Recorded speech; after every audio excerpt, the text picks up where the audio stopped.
Selamat pagi, salam sejahtera untuk kita semua. Selamat datang kami ucapkan kepada Direksi Perusahaan Tercatat dan para undangan acara Public Expose Live 2023. Public Expose Live 2023 dilaksanakan sejak tanggal 27 November sampai dengan 30 November 2023 yang diikuti oleh 46 perusahaan tercatat. Perusahaan tercatat akan memaparkan antara lain mengenai performa perusahaan terkini beserta rencana pengembangan pada masa mendatang. Melalui Public Expose Live 2023 ini, Bursa dan SRO menyediakan sarana komunikasi dan tentunya interaksi langsung antara direksi perusahaan tercatat dengan para investor.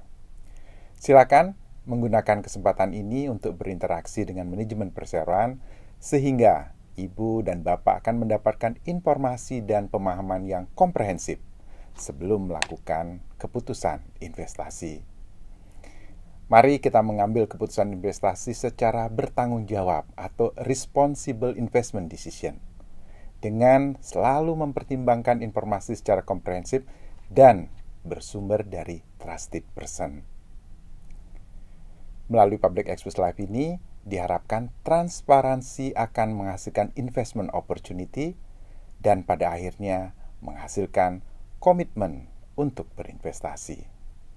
Selamat mengikuti Public Expose Live 2023. Maju terus pasar modal Indonesia.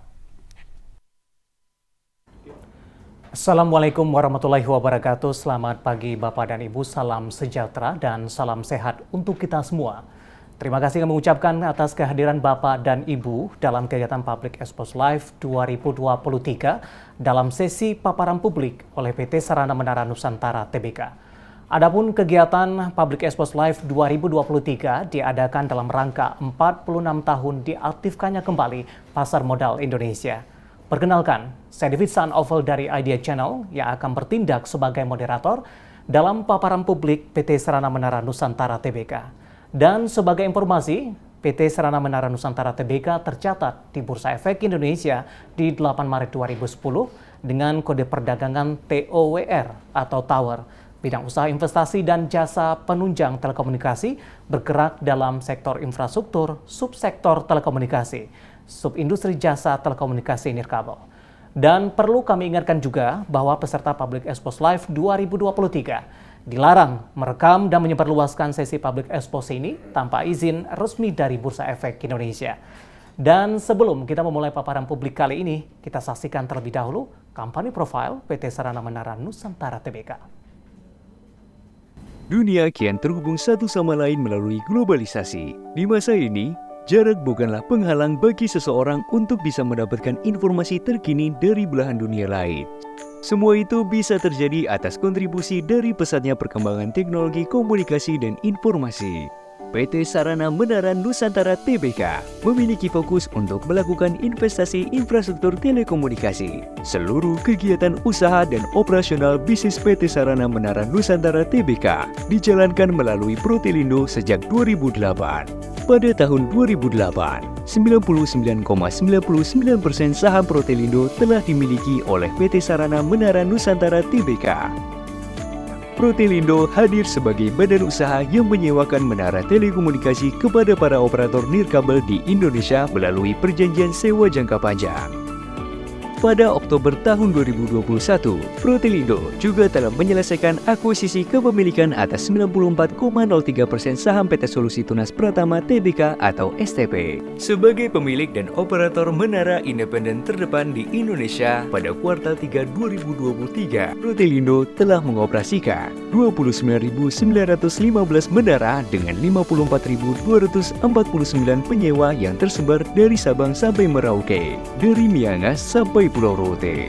12.510 aktivasi visa dan sudah menghasilkan pendapatan dari 178.329 km fiber optik melalui PT I4T Solusi Infotech atau I4T yang merupakan anak usaha dari Protelindo. Hingga saat ini, I4T juga telah menyediakan layanan konektivitas internet dan komunikasi data kepada lebih dari 3.000 klien perusahaan dan operator telekomunikasi di seluruh Indonesia. Dengan visi menjadi penyedia multi layanan telekomunikasi dan infrastruktur terkemuka dan inovatif, kami mewujudkan mimpi tersebut dengan berkolaborasi dengan pelanggan kami untuk memberikan nilai tambah layanan yang unggul. Sebagai penyedia infrastruktur telekomunikasi multi layanan telekomunikasi lainnya, Protelindo memiliki ragam layanan yang terdiri atas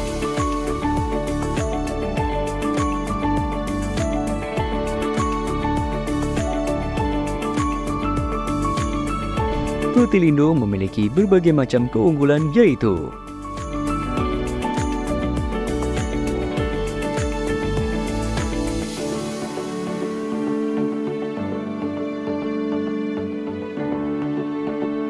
kerja keras dan semangat kompetitif kami juga telah berhasil mengantar PT Sarana Menara Nusantara Tbk sebagai perusahaan induk dari Protelindo yang mendapatkan penghargaan dari berbagai ajang yang diantaranya adalah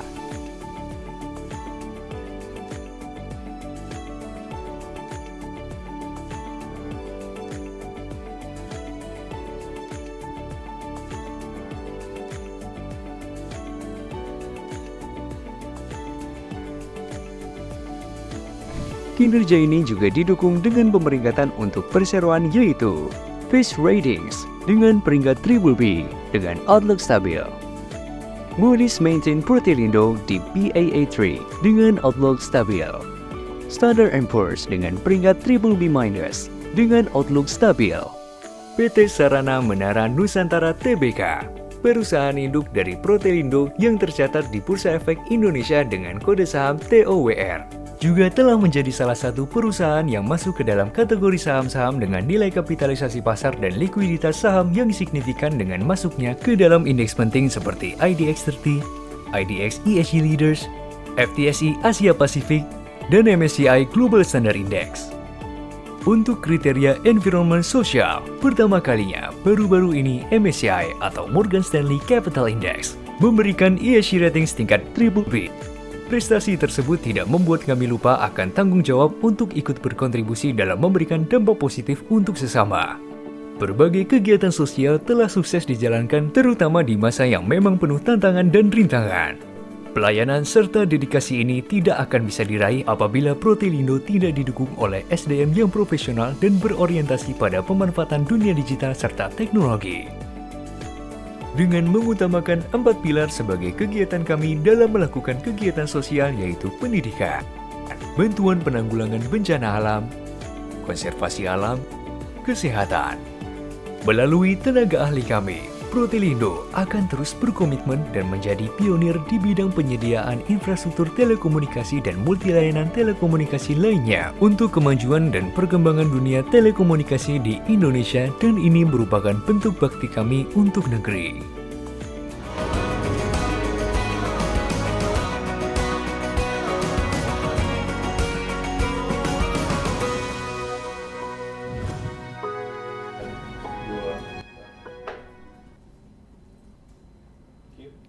Baik, terima kasih. Itu tadi kampanye profil PT Sarana Menara Nusantara Tbk dan semoga bisa menjadi salah satu referensi bagi para peserta. Dan saat ini telah hadir manajemen dari perseroan. Yang pertama ada Bapak Adam Gifari, Vice President Director PT Sarana Menara Nusantara Tbk. Dan selanjutnya Ibu Monalisa Irawan, Corporate Secretary PT Sarana Menara Nusantara Tbk. Selamat pagi menjelang siang Bapak Ibu. Terima kasih sudah bergabung.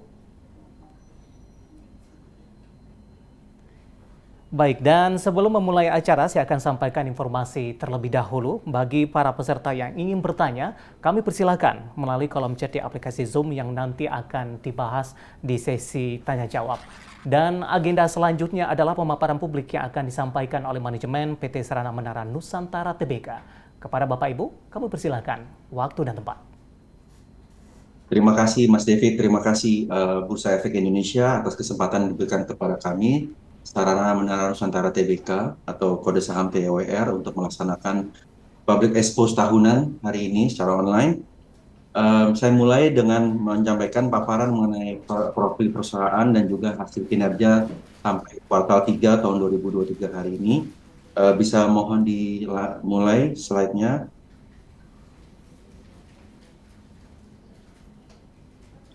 Langsung ke slide nomor 3. Jadi ini beberapa profil di perusahaan. Saat ini kami merasa adalah perusahaan infrastruktur digital terkemuka di Indonesia. Kami menyebutnya itu digital karena kita melihat juga tren wireless itu wireless devices ya, HP kita itu digunakan untuk aktivitas digital. Jadi kita dengan hampir 30.000 menara dan juga hampir 200.000 kilometer fiber yang menghasilkan revenue itu infrastruktur yang menyokong daripada kegiatan digital masyarakat Indonesia. Bisnis model yang kita jalankan di baris kedua sebanyak mungkin merupakan build to suit, di mana infrastruktur tower tersebut, fiber tersebut itu dilakukan investasinya dengan terlebih dahulu menjalankan atau menandatangani kontrak build to suit ya dengan operator ataupun perusahaan yang memesan. Jadi dengan kontrak jangka panjang build to suit tersebut membuat perusahaan memiliki arus kas jangka panjang yang mudah diprediksi. Jadi yang kita kerjakan saat ini adalah terus-menerus mencari kontrak-kontrak baru ataupun meningkatkan utilisasi daripada tower yang sudah ada ataupun fiber optik yang kita akan bangun dan juga nanti meningkatkan utilisasinya.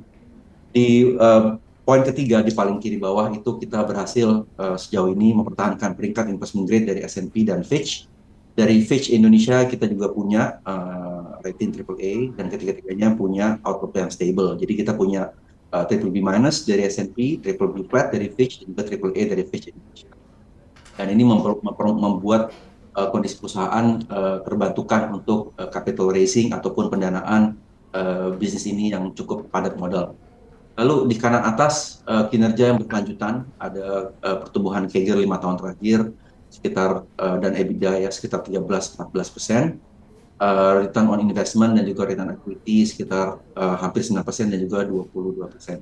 Profil saham TWR sendiri termasuk di dalam indeks IDX 30, indeks bisnis 7, indeks IDX ESG Leaders, indeks FTSE Asia Pasifik, MSCI Indonesia Index, dan juga punya MSCI ESG rating triple B yang baru di awal tahun ini mengalami peningkatan dari double B menjadi triple.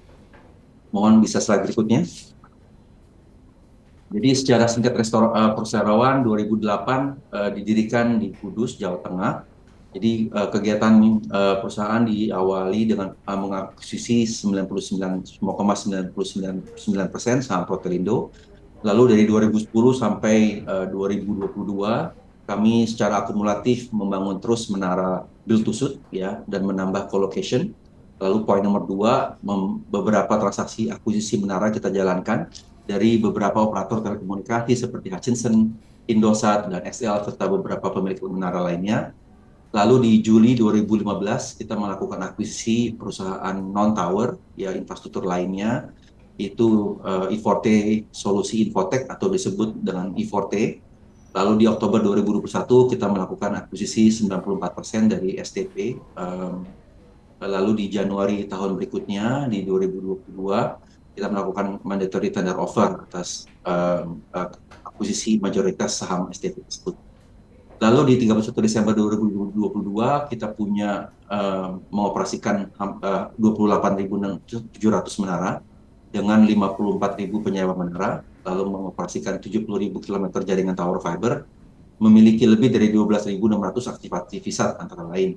Lalu di 30 September kita jumlah menara yang meningkat menjadi hampir 30.000 menara dengan tenasi rasio 1,8 kali, mengoperasikan fiber FTTT fiber untuk tower sejumlah 178.300 km, total jaringan fiber 196.000 yaitu termasuk fiber FTTT dan juga backbone ya. Lalu kita juga memiliki aktivasi di segmen connectivity 12.500 aktivasi dan menawarkan solusi broadband dengan fitur terbanyak ya. Jadi sebagai tower company yang independen dan juga fiber kita merasa punya solusi broadband yang kita terus-menerus lakukan inovasi. Lalu slide berikutnya. Ini adalah struktur kepemilikan Perserawan.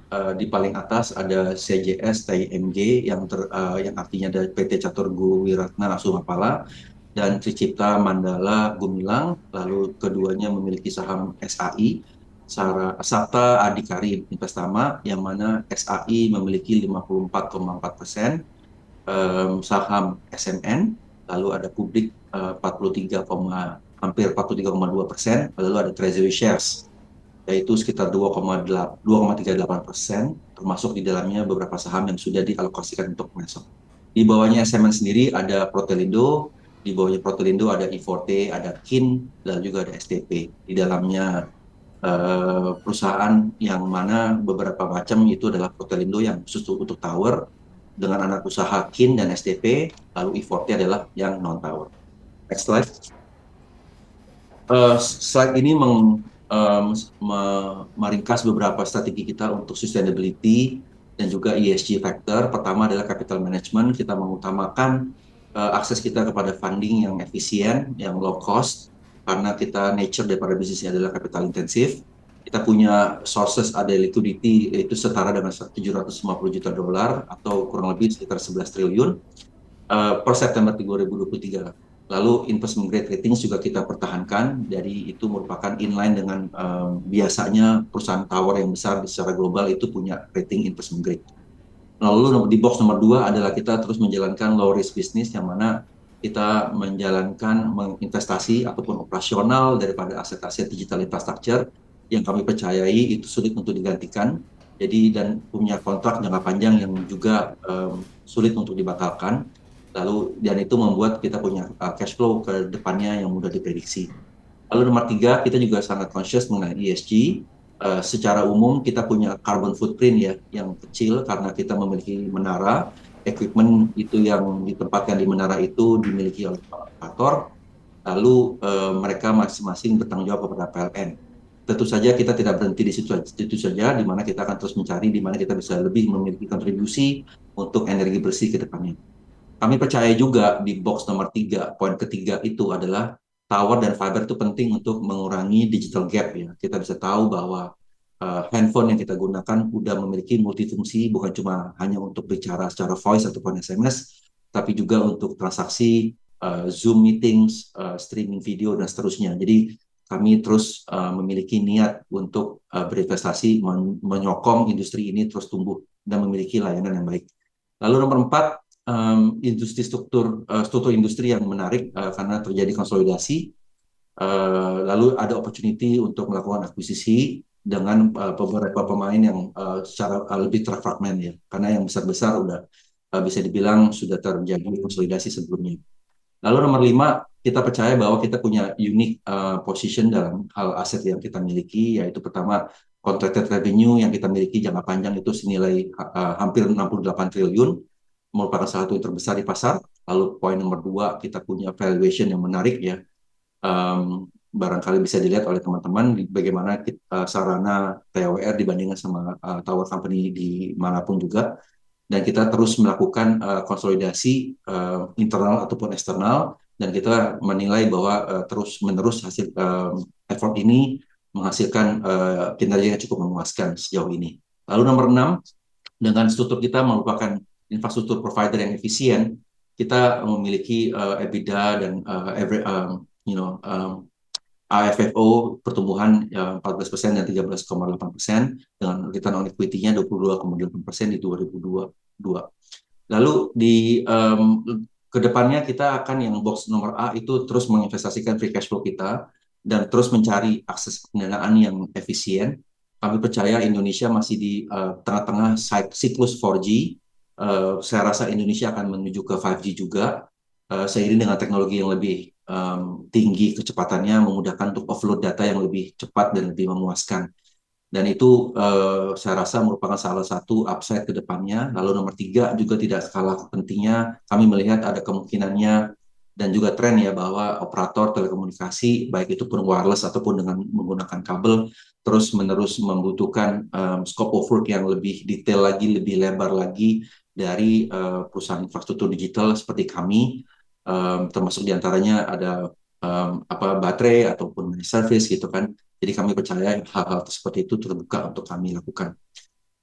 Box nomor B di bawah di tengah itu pertumbuhan internet di Indonesia 2020, 2021, 2022 itu sekitar 40-50% per tahun. Pertumbuhan jumlah tower yang dibutuhkan di Indonesia itu dibandingkan dengan China ataupun US juga masih tinggi secara rasio. Lalu masih banyak teritori di Indonesia, wilayah Indonesia yang belum tercover oleh 4G. Lalu box nomor C, strategi kita punya track record memperluas offering penawaran pelayanan yang kita perluas, kita ekspansikan dan itu telah terbukti berhasil dengan fiber kami. Kita punya strategi itu untuk menyokong para operator yang melakukan investasi di industri ini.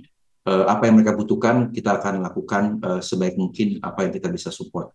Dan nomor tiga, ada fixed mobile convergence strategy. Kita bisa dengar beberapa operator telah masuk bundling strategi daripada cable solutions, di bundling dijadikan satu dengan wireless solutions. Dan ini membuat area baru pertumbuhan buat kami. Belum lagi ada ke depannya, kami percaya ada opportunity untuk 5G terjadi di Indonesia. Bisa mohon 2 slide ke depan. Ya, diversifikasi. Kita percaya kami merupakan satu-satunya perusahaan menara, yang sarana menara, tapi kami menyediakan jasa end-to-end service kepada operator telekomunikasi. Kami punya menara di paling kiri, lalu kita punya fiber to the tower paling tengah, yang merupakan backhaul ya, melakukan transmisi data yang begitu banyaknya dari tower ke tower dan tumbuh cukup signifikan dari tahun ke tahun. Dan kami percayai dengan semakin mudahnya para pengguna telekomunikasi di Indonesia, tren ini akan terus bertumbuh. Lalu paling kanan atas itu adalah berbagai jenis daripada konektivitas yang kita tawarkan, termasuk VSAT, jaringan nirkabel lainnya seperti broadband wireless gitu kan, dengan metode B2B ataupun B2G.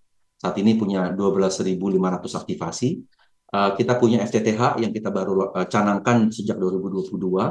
Aset yang telah kami akumulasi itu per akhir September sudah mencapai hampir 560.000 home pass, yaitu fasilitas infrastruktur yang kita sudah siapkan untuk mencapai perumahan-perumahan, yang mana perumahan-perumahan tersebut nanti untuk penawarannya akan dilakukan oleh operator FTTH, Fiber to the Home Solutions, seperti TV kabel ataupun internet di rumah gitu kan. Dan saat ini penetrasi yang sudah terjadi sekitar hampir 14% atau mencapai 77.600 home connect ya, dari total home passes yang hampir 560.000 di atas. Slide berikutnya, rekam pertumbuhan kita cukup kuat.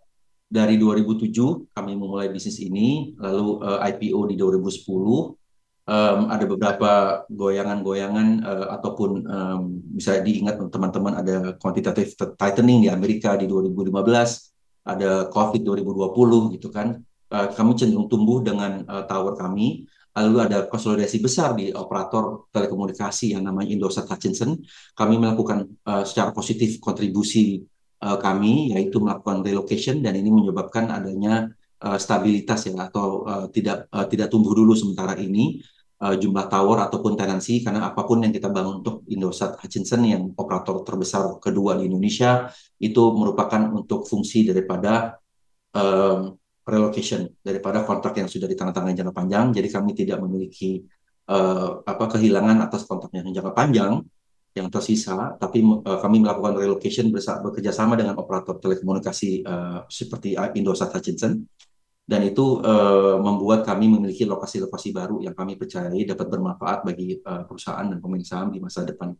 Tapi yang di garis yang oranye ini, di slide ini kami menggambarkan bahwa sejak 2018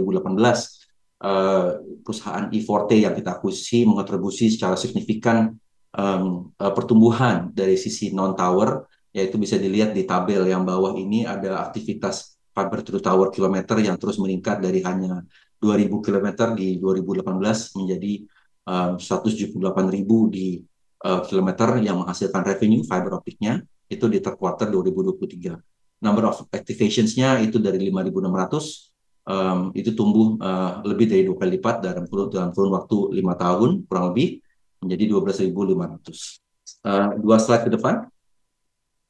Jadi build by return adalah strategi kami. Kami berusaha untuk mempertahankan posisi kita sebagai infrastruktur telekomunikasi independen terkemuka di Indonesia. Bisa dilihat apa yang sudah kita lakukan selama 12 bulan terakhir, yaitu menambah menara, menambah fiber optik. Seiring dengan konsolidasi kami terus aktif dengan connectivity services. Lalu ada penambahan home connect dan juga home passes selama 12 bulan terakhir di slide yang ini. Lalu secara return kami mempertahankan investment grade ratings karena itu merupakan akses kami yang penting untuk melanjutkan secara sustainable bisnis kami untuk reinvestasi, dan kami harus punya efisiensi daripada modal yang kita pinjam dari pasar modal perbankan ataupun pasar modal, dan kita juga punya view untuk melakukan dividen yang keberlanjutan, dan ini sudah dilaksanakan sejak 2017. Dua slide berikutnya.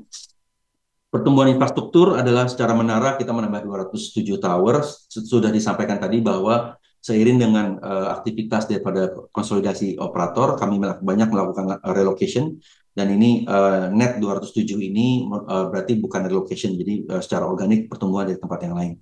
Secara tenan ada penurunan sekitar 1,4% karena yang kontrak yang jangka pendek itu tidak diperpanjang, kontrak jangka panjang yang tersisa akan di relocation, dan ini dampaknya kami rasa cukup terbatas. Lalu secara FTTT ada penumbuhan secara infrastruktur 47%, connectivity itu tumbuh sekitar 22%, konektivitas aktivasinya.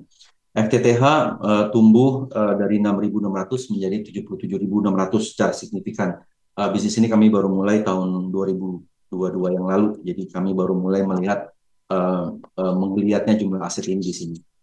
Lalu slide berikutnya nomor 14, secara revenue untuk tower karena ada kontrak yang jangka pendek, ada dampak atas pendapatan usaha dari menara sekitar minus 2,5%. Fiber to the tower tumbuh 67%, connectivity tumbuh hampir 20%, FTTH tumbuh dari 6 miliar menjadi 82 miliar, ya tumbuh signifikan secara persentase. Lalu secara konsolidasi kami tumbuh 7,6% year on year. Next slide. Revenue tumbuh kuartal 2023 dibanding kuartal yang sama tahun lalu itu tumbuh 5,5%, EBITDA tumbuh 4,5%. Lalu untuk laba bersih cenderung flat atau minus 0,1%. Lalu slide berikutnya, slide 16, bisa dilihat di sini kami terus berusaha untuk melakukan efisiensi di tengah-tengah tantangan terutama makro ya, untuk perusahaan seperti kami yang kapital intensif, yang padat modal. Terjadi peningkatan suku bunga yang signifikan di 2023 dibanding 2022. Bisa dilihat dari treasury yield di Amerika ataupun suku bunga kebijakan Fed rate yang dilakukan oleh otoritas moneter di Amerika menyebabkan meningkatnya tingkat suku bunga di Indonesia. Kami percayai kami terus melakukan strategi-strategi, yaitu membuka akses seluas-luasnya kepada beberapa sumber pendanaan, ada perbankan, ada pasar modal ataupun pasar derivatif ya, untuk mencari akses kapital yang seefisien mungkin. Dan ini kami merasa sangat penting untuk ditopang oleh kemampuan kami mempertahankan investment grade ratings. Next slide. Neraca, mungkin langsung aja slide nomor 19. Jadi kami punya komitmen untuk terus tumbuh. Jadi angka-angka ini, slide berikutnya. Ini merupakan ringkasan dari beberapa angka-angka di annual report tahun-tahun sebelumnya, termasuk 2023. Kami mencanangkan dan mengumumkan dalam annual report kami 11,5 triliun revenue dan juga EBITDA 9,8 triliun. So far insya Allah kami on track mencapai angka-angka tersebut. Demikian, slide berikutnya untuk CSR. Kami sampaikan kontribusi kami pertama untuk beberapa lokasi seperti Cianjur. Ini inline dengan kontribusi kami untuk yang daerah-daerah yang mengalami natural disaster. Kediri ini kami membantu untuk CSR untuk pendidikan untuk universitas di sana. Lalu Nusa Tenggara Timur untuk kesehatan, yaitu kapal terapung, rumah sakit di kapal terapung. Lalu slide berikutnya adalah penghargaan yang kami terima dari Indosat Hutchinson, yaitu sertifikat dari Indosat selaku untuk support kita kepada mereka dalam hal memperbaiki lokasi-lokasi mereka punya menara. Lalu slide berikutnya kami dapat award dari BIS Indonesia untuk sektor telekomunikasi di tahun ini. Demikian paparan singkat dari kami. Saya kembalikan ke Mas David. Terima kasih. Untuk Bapak Adam Gifari yang sudah menyampaikan pemaparan terkait perkembangan industri sektor infrastruktur dan juga kinerja dari PT Sarana Menara Nusantara Tbk. Cukup banyak insight yang tadi disampaikan, di mana kontrak jangka panjang ini cukup besar, kemudian juga rekam jejak pertumbuhan yang kuat di tengah tantangan ekonomi global dan juga di masa pandemi COVID-19, kemudian juga beberapa strategi perseroan untuk mempertahankan posisinya sebagai salah satu perusahaan infrastruktur telekomunikasi terkemuka, kinerja dan juga target kinerja ke depannya. Baik Bapak Ibu, agenda selanjutnya adalah sesi tanya jawab. Kami telah memilih beberapa pertanyaan yang sudah disampaikan di kolom live chat aplikasi Zoom. Dan pada sesi ini izinkan saya membacakan satu pertanyaan. Kali ini datang dari Eko yang merupakan investor retail. Ingin menanyakan bagaimana visi manajemen dalam melihat prospek pertumbuhan segmen FTT, kontribusi revenue segmen ini 23% dari total revenue. Apakah manajemen memandang segmen ini akan mampu menopang revenue ke depannya sehingga kontribusinya bisa meimbangi segmen menara? Terima kasih Mas David. Saya langsung jawab ya. Jadi apa yang kami lakukan itu seperti tadi disampaikan di slide pertama, sebanyak mungkin melakukan build to suit ya. Jadi apa yang kita siapkan, apa yang kita keluarkan belanja modal atau capex untuk pembangunan itu berdasarkan build to suit. Jadi berdasarkan permintaan dari para operator. Permintaan saat ini untuk menara adalah banyaknya relocation. Ada juga permintaan di lokasi-lokasi yang padat untuk melakukan densification daripada jaringan. Kami juga menerima permintaan untuk tower itu di daerah-daerah yang luar Jawa ya, di Indonesia Timur misalnya. Jadi kami semangat dengan niat investasi jangka panjang lakukan itu semua. Sama halnya seperti FTTT, Fiber to the Tower ya. Jadi pada waktu kami memulai bisnis ini, segmen ini 2018-2017, permintaannya build to suit. Jadi ada permintaan dari operator telekomunikasi, tolong bantu sambungkan beberapa tower kami menggunakan fiber optik gitu. Dan itu kami lakukan secara tekun dan agresif sesuai dengan permintaan industri pada waktu itu. Nah, saat ini operator telah menyampaikan beberapa statistik, sekitar 60%-an daripada menara yang mereka pakai di Indonesia itu sudah tersambung dengan fiber optik ya. Kami cukup bangga bahwa kami memiliki kontribusi kepada effort atau hasil tersebut secara signifikan. Kedepannya kami percaya bahwa dengan tren dan traffic yang terus tinggi, kami melihat ada scope untuk terus meningkatnya jumlah tower yang di fiberize.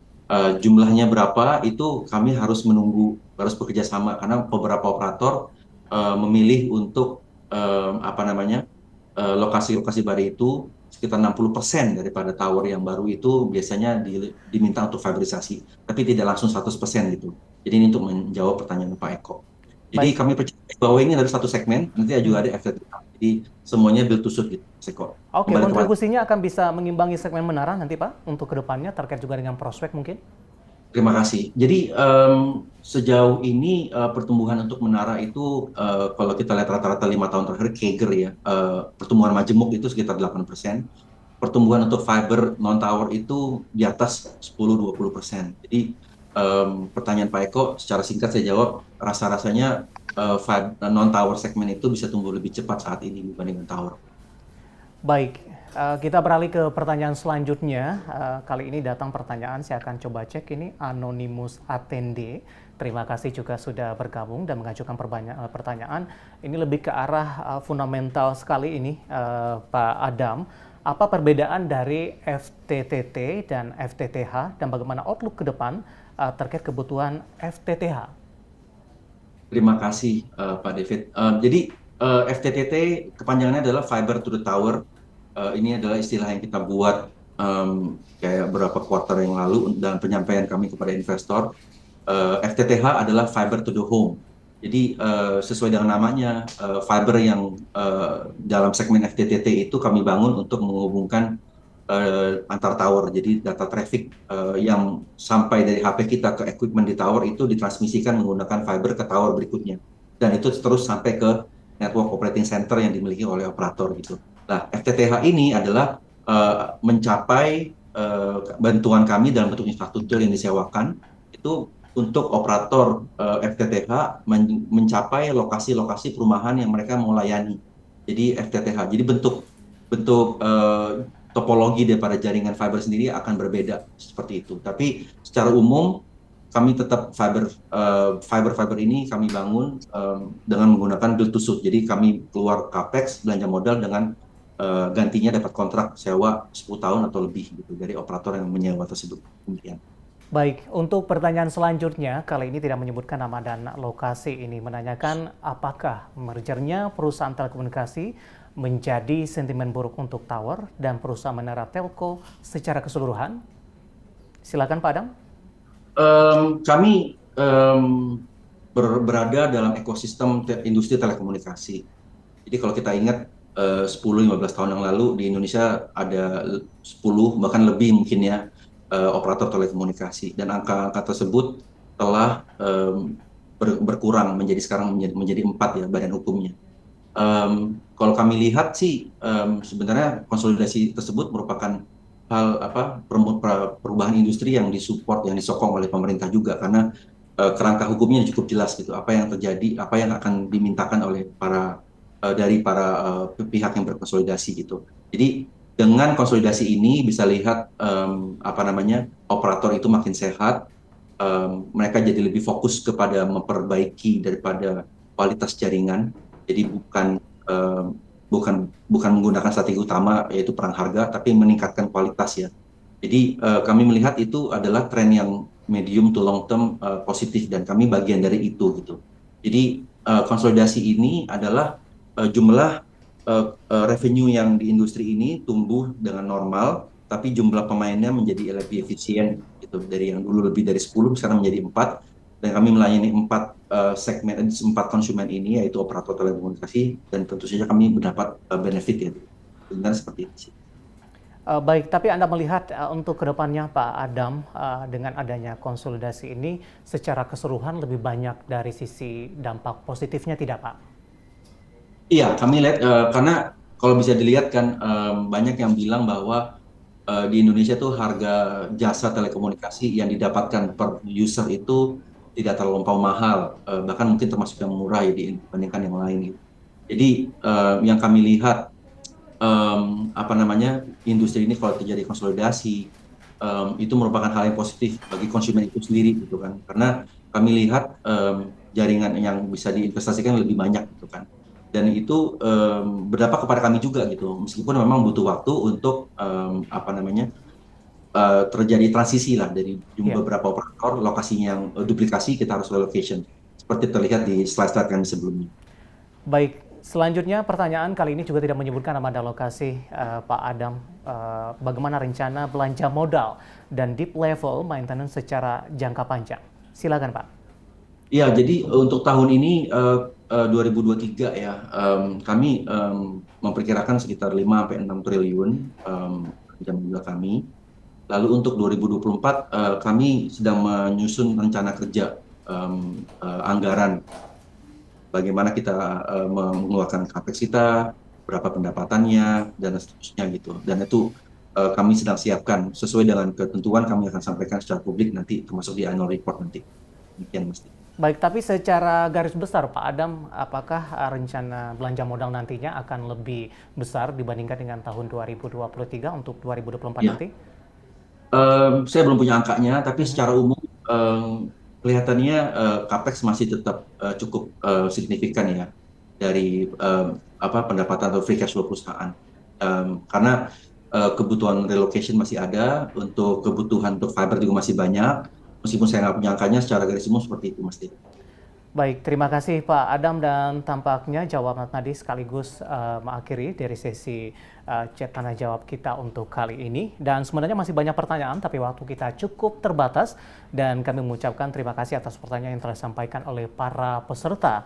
Dan sebelum paparan publik perseroan ini kita tutup, mohon berkenan dari PT Sarana Menara Nusantara Tbk untuk memberikan closing statement kepada para peserta. Ya. Terima kasih Mas David, terima kasih Bapak Ibu peserta pagi ini untuk Sarana Menara Nusantara Tbk. Beberapa hal yang kita mau sampaikan, bahwa kita punya komitmen untuk terus melakukan investasi, menyokong industri telekomunikasi Indonesia. Kami percayai bahwa terjadi tren industri yang membaik ya, yang itu membuat industri lebih sehat, yaitu konsolidasi. kami terus mencari venue atau kesempatan di mana kita bisa memberikan kontribusi kepada industri ini. Tidak cuma menara yang sudah kami perlihatkan bahwa sejak 2017 kami sudah tidak lagi menjadi murni perusahaan menara, tapi juga sudah menjadi perusahaan fiber. Dan kami terus mencari venue di mana kita mencari bisnis atau kegiatan usaha yang bertambah di lokasi-lokasi di mana kita memiliki aset, di mana kita mengharapkan adanya sinergi aset, ada sinergi operasional, dan secara existing cash flow kita akan melakukan efisiensi operasional, efisiensi belanja modal, dan juga efisiensi biaya keuangan. Jadi hal-hal tersebut yang bisa diekspek dari kami. Kami berharap tentu saja kondisi makro lebih stabil, tidak sefluktuatif yang beberapa waktu yang lalu akhir-akhir ini, menyongsong tahun 2024, tahun pemilu. Demikian. Baik, terima kasih Pak Adam Gifar yang telah menyampaikan closing statement. Dan tampaknya sekaligus mengakhiri kebersamaan kita dalam paparan publik PT Sarana Menara Nusantara Tbk kali ini. Dan sebagai informasi terakhir, tayangan publik PT Sarana Menara Nusantara Tbk ini juga dapat disaksikan kembali di YouTube Indonesia Stock Exchange. Atas nama penyelenggaraan kami ucapkan terima kasih kepada manajemen PT Sarana Menara Nusantara Tbk dan juga kepada para peserta. Sampai jumpa di acara Public Expose Live mendatang. Saya David San Oval, saya investor saham, maju terus pasar modal Indonesia.